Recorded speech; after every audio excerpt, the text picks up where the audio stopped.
వరద నీటిని శుద్ధి చేసి పలు కీలక నగరాలకు తాగునీరు అందిస్తున్నారని మీకు తెలుసా?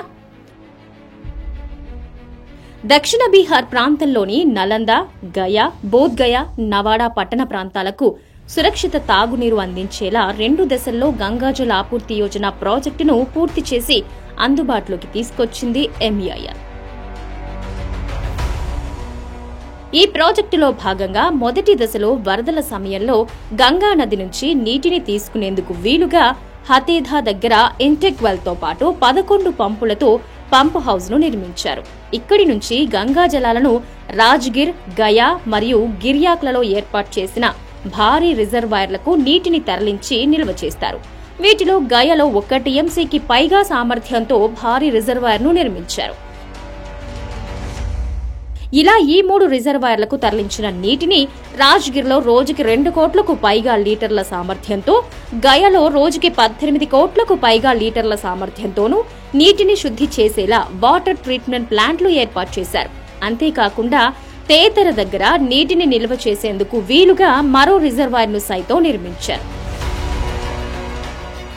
ఇలా శుద్ధి చేసిన మంచినీటిని తరలించేందుకు వీలుగా 152 కిలోమీటర్లకు పైగా పొడవున పైప్ లైన్ను 2 నదులు మరియు మరొక కీలక హైవేను దాటుకుంటూ వెళ్లేలా నిర్మించి రాజ్గిర్, గయా, బోధ్గయా, నలంద వంటి పట్టణాల్లోని 25 లక్షల మంది ప్రజలకు ఒక్కొక్కరికి రోజుకి 135 లీటర్ల సురక్షిత తాగునీరు అందేలా ఏర్పాట్లు పూర్తి చేశారు.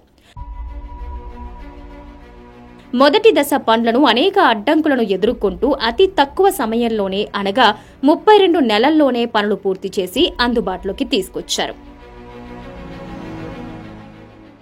రెండో దశలో నవాడా పట్టణ ప్రాంతంలోని 3 లక్షలకు పైగా ప్రజలకు ఏడాది పొడవునా తాగునీరు అందించేలా రెండో దశ పనులు పూర్తి చేశారు.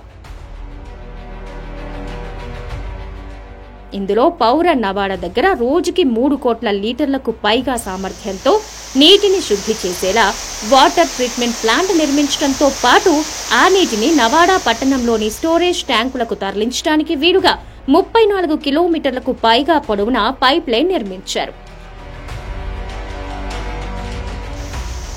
ఈ 2 దశల్లోనూ నిర్మించిన గంగాజల్ ఆపూర్తి యోజన ప్రాజెక్టు ద్వారా రాజ్గిర్, గయా, నలంద, బోధ్గయా, గిర్యాంక్, నవాడా పట్టణాల ప్రజలతో పాటు స్థానిక వ్యాపార, వాణిజ్య, హోటల్స్ కు సరఫరా చేయటం ద్వారా ఈ ప్రాంతాల్లో పర్యటించే యాత్రికులకు సైతం సురక్షితమైన గంగా జలాలను అందిస్తున్నారు.